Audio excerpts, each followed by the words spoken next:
Esse é o modelo da aula 17. A gente vai trabalhar então fazendo a ondulação dessa água aqui na piscina e a gente vai renderizar e utilizar o parâmetro do displacement para criar esse efeito aqui, certo?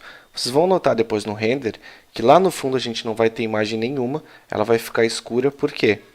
Aqui em Environment a gente está com o background desligado, então a gente não vai inserir nenhuma imagem aqui e todos os parâmetros aqui estão muito próximos de uma imagem noturna. Então a gente pode até salvar esse preset aqui então como imagem noturna externa, por exemplo. Então o que a gente vai fazer agora?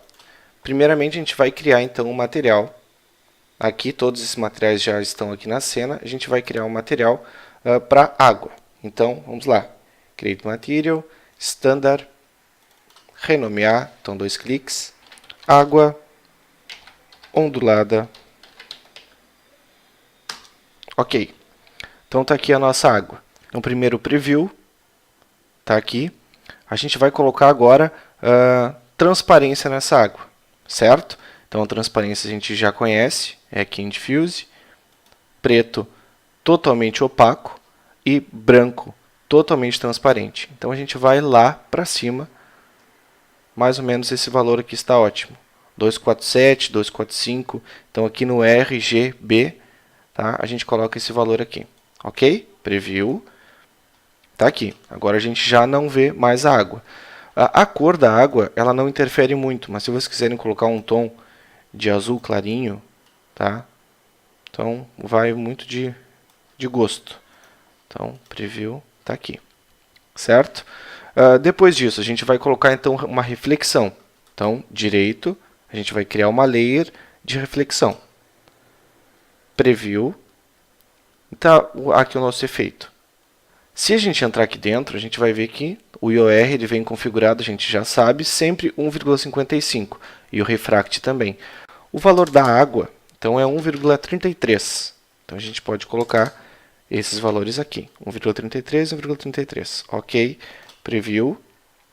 Muda muito pouco, mas já tem uma reflexão inferior ao vidro, por exemplo.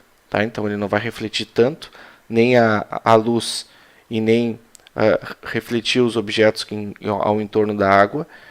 E está faltando um parâmetro, que a gente já conhece também. Então direito, mais uma layer, agora de refração. Então a gente colocou a layer aqui. A gente já viu que com essa layer a gente consegue fazer um vidro, por exemplo, jateado ou não, tá? Mudando aqui a subdivisão e o valor do glossiness. Ok? Mas a gente vai mudar agora o IOR, coisa que a gente também já fez lá atrás quando a gente estudou vidro. Esse IOR a gente vai repetir o valor que a gente colocou aqui, ou seja, 1,33, que é o valor do IOR da água. Agora preview. Então está aqui, mudou bastante agora sim, a gente consegue visualizar e a gente vai aplicar na água então. Entramos aqui, B, já está aí a nossa água e a gente vai pintar. Cuidado para pintar todo o modelo, tá pessoal? Então, às vezes tem que entrar aqui dentro, dependendo, e aí pintar tudo. Cena, para a gente ver, tá ok. Agora a gente já vê a pastilha, tá? E já vê então a nossa água. Primeira coisa que a gente vai fazer agora, então, é renderizar isso daqui para a gente fazer um comparativo depois com a ondulação e sem a ondulação. Aqui no alto, a gente tem uma luz, tá? Que é a esfera de luz. Então, essa luz aqui, a gente só entrou e colocou alguns valores aqui, 250, e só mudou a subdivisão e aqui o fóton. Então, 600 é mais para representar a iluminação da lua. Tá? Pelo menos para a gente ver o efeito na água, ok? É só isso. Então a gente vai renderizar agora para ver como está ficando.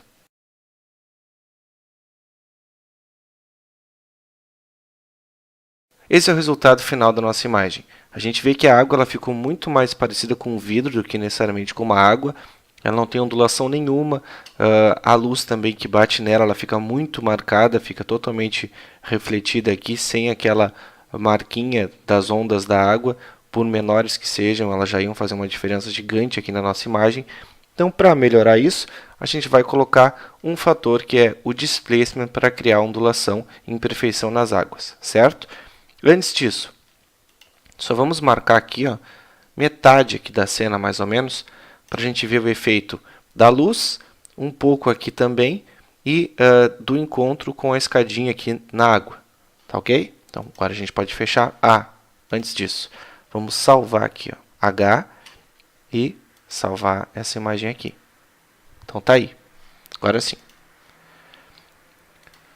O efeito, então, a gente vai entrar aqui agora e lá embaixo, dentro da água, a gente vai marcar o displacement e a gente vai colocar aqui um M nele, certo? Um efeito. A gente não vai colocar o bitmap. A gente vai criar um efeito a partir de parâmetros que a gente vai lançar ali. E esse efeito é o Test Noise, que está aqui. Então, preview. Tá? Ele vai criar mais ou menos esse detalhe aqui. Nessa parte mais escura seria onde a água ela ia ficar um pouquinho mais para baixo e aqui a ondulação um pouco mais alta, certo? E aqui ela ia voltar a ficar um pouco mais baixa. Então, é o efeito de onda que a gente está criando. A cor, então, preta representa a profundidade, o branco representa o que salta ao olho. E a gente só vai mudar esses dois parâmetros aqui, a amplitude e o size. Só isso. O primeiro parâmetro aqui, o amplitude, ele vai aumentar essa variação aqui. Então, a gente vai ver a água mais movimentada, certo? Mais profunda e mais alta também.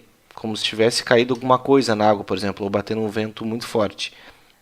Enquanto o size ele vai aumentar o espaçamento ou o comprimento dessas ondas. Então, o ideal é que a gente trabalhe com esses dois valores aqui, não tão altos, porque senão a gente vai ficar com água muito movimentada por conta da amplitude e com o espaçamento das ondas também muito grande. Então, 1 é um valor muito baixo, tá? Então a gente pode aumentar isso aqui para 5, por exemplo, que é um valor já bom. E aqui a gente vai aumentar também para 5. Vamos começar com esses dois, fazer esses dois testes aqui então, certo? Então, render. Pronto o nosso render. Agora a gente vai salvar aqui então. Então aqui está a nossa imagem A e aqui a nossa B. Aqui a gente consegue ter um comparativo entre as duas, certo? E a gente pode ver que ela ficou bem melhor, então, do que essa água mais espelhada aqui. Ela tem um movimento, mas ficou muito exagerado. Estão bem próximas essas ondas aqui. Para deixar um pouco mais afastada, o que a gente vai fazer? Vamos entrar aqui em Displacement e a gente vai aumentar, então, o comprimento de onda. Vamos colocar um valor aqui de 15, por exemplo. E o 5 a gente pode até manter. Vamos lá? Render novamente. Esse é o nosso render 3, então. Vamos salvar aqui. Esse é o segundo, tá? E esse é o último, então. Então, tem uma diferença bem significativa entre um e outro. A gente pode ir refinando esse render até ficar exatamente como a gente deseja. Pode diminuir um pouquinho a amplitude, então, aumentar o espaçamento das ondas ou reduzir. Eu uso normalmente os valores de 5 aqui, de 5 aqui em amplitude e 10 no size, tá? Mas isso daí vai depender muito da posição da câmera que vocês estão usando, do efeito que vocês querem criar, se estão olhando mais de cima ou mais com o olho próximo à água. Então, uma série de fatores que também vão fazer uma diferença no render, certo? O que importa é que a gente viu que a imagem fica muito mais próxima de um efeito real, então utilizando o displacement aqui, e também pesa um pouquinho mais no render. Aqui a gente pode ter uma noção do tempo, então essa última imagem levou 3 minutos, certo? E a primeira levou 6 minutos, ok? A primeira a gente renderizou ela inteira aqui, e enquanto, então aqui, ó, a primeira a gente renderizou ela inteira, ela levou 6 minutos, mas essa partezinha aqui bem menor, que é bem menor então do que a metade dela, levou 3. Ou seja, o displacement pesa bastante no tempo de render. Mas o efeito também é bem interessante. Então essa foi a nossa aula 17 de ondulação da água.